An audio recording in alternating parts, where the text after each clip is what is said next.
Trinity of Sin, Pandora, number 5, written by Ray Fawkes, art by Francis Portella. This is, of course, another tie-in to Forever Evil. And last issue, we had Pandora showing up and holding the outsider at gunpoint to basically explain, hey, what was up with Pandora's box? So we see her still holding Outsider at gunpoint. Outsider basically says, like, well, look who it is. You showed up here, and just know the crime syndicate is going to hear my heart rate increasing, and they'll be showing up here to smash you to pieces.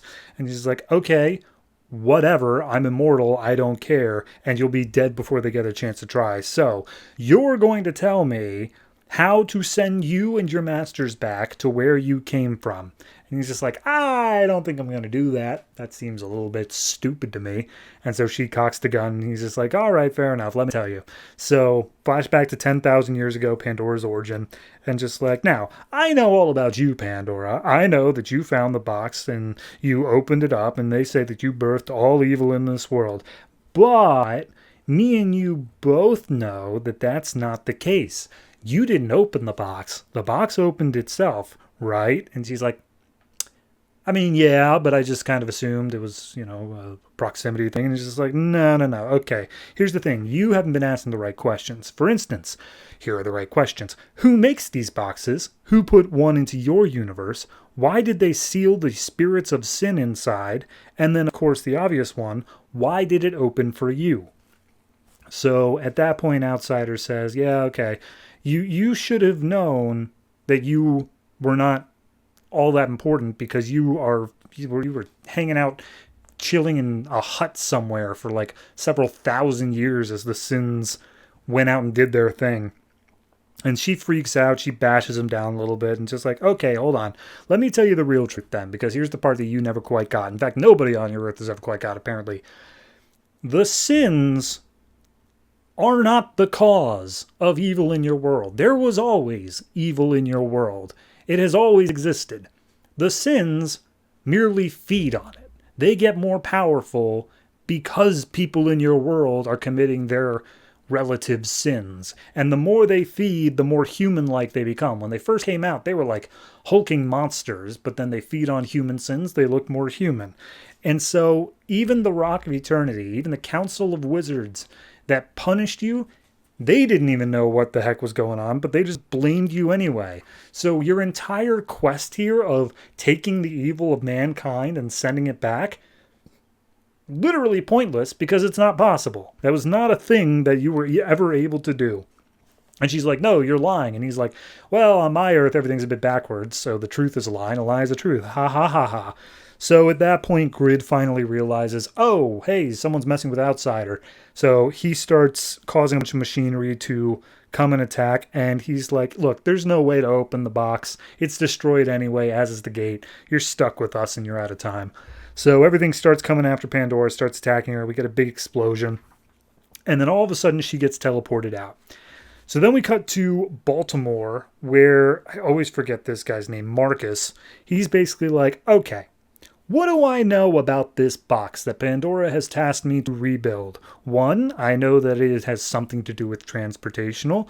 2, it's a locked box that somehow opens to a key of some sort.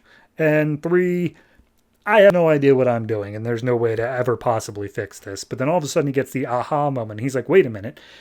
Does the box know it's broken? Is it still waiting for a key nearby? And he does like a little bit of weird examination with an eyepiece. And he gathers like, yeah, okay, it is still trying to register of absolute good or absolute evil nearby.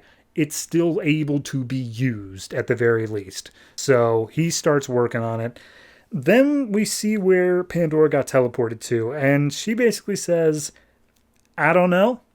This is either the dead world of Earth 3 or the space between spaces, the bleed. So at that point, she starts getting attacked by a bunch of tentacles covered in Celtic runes, and she starts shooting away at them as visions of her former mentors appear in her head, basically saying like, oh, evil, the worst thing that people can do is they have this idea that they will never die, that they themselves are functionally immortal. And yeah, you think that you're immortal, but like, are you? Do you know that for certain? It's not so much in stone.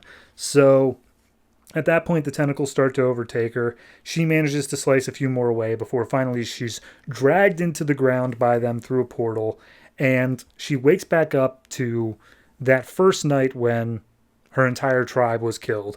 And she sees all the dead children and people there, and she goes to like cradle them. This one woman sees her and is just super pissed off and goes to attack her with a rock. Pandora fires off guns at her, and then everything goes black. And we see Pandora has arrived at the Council of Eternity once again, and she is chained up, and in front of her is Constantine, Nightmare Nurse, and Swamp Thing. And they're sitting on the throne saying, "Hey, Pandora, I bet you never thought you'd be back here again. I'm sure you've met Swamp Thing, and this is Nightmare Nurse." And she's like, "Why am I here?"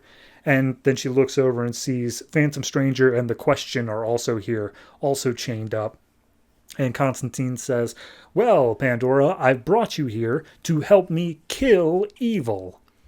And that all is leading into the Forever Evil Blight event, which is stretching over this, Constantine, Justice League Dark, and Phantom Stranger. So, yeah, I mean, I'll appreciate this book for one reason alone, and that is they finally explained why this doesn't make any sense. Like, clearly these sins could not have brought evil into our world, but like, it's constantly been running as if that's just a fact, that it definitely did do that. So now that we've established, no, actually, these sins were just feeding on evil, it's always been a thing, I'm much more appropriate with that. I'm much happier with that, because now it explains also, like, what were the sins that Shazam fought over in the Justice League backups a few months back. That explains that now. Everything here is now laid out a bit better. So all in all, I'm going to say I enjoyed this. I think it was a decent little tie-in issue here. But I do think that the back half of this book is kind of just, we didn't know what else to do until we get into the Blight thing. Like, we had 10 pages of dialogue from the outsider saying, here's what your stuff actually is. We had 2 pages for Marcus saying, I'm still working on the box. And then everything after that point was just kind of like, it's dreamlike and ethereal. We don't have to explain that, do we? Wink. So, yeah, I think that drags us down a little bit, but I am still excited to see what Blight's going to do, because it sounds like Blight is going to do the thing that Pandora was trying to do in the first place, which is take care of evil, take care of sin in the world. So at least that's going to give some direction there. All in all, I'm going to say 6.5, but it's very close to a 7. I can't, in good faith, give it that 7 where half the issue is just kind of long padding and not too much going on. So 6.5 for this, but it has promise.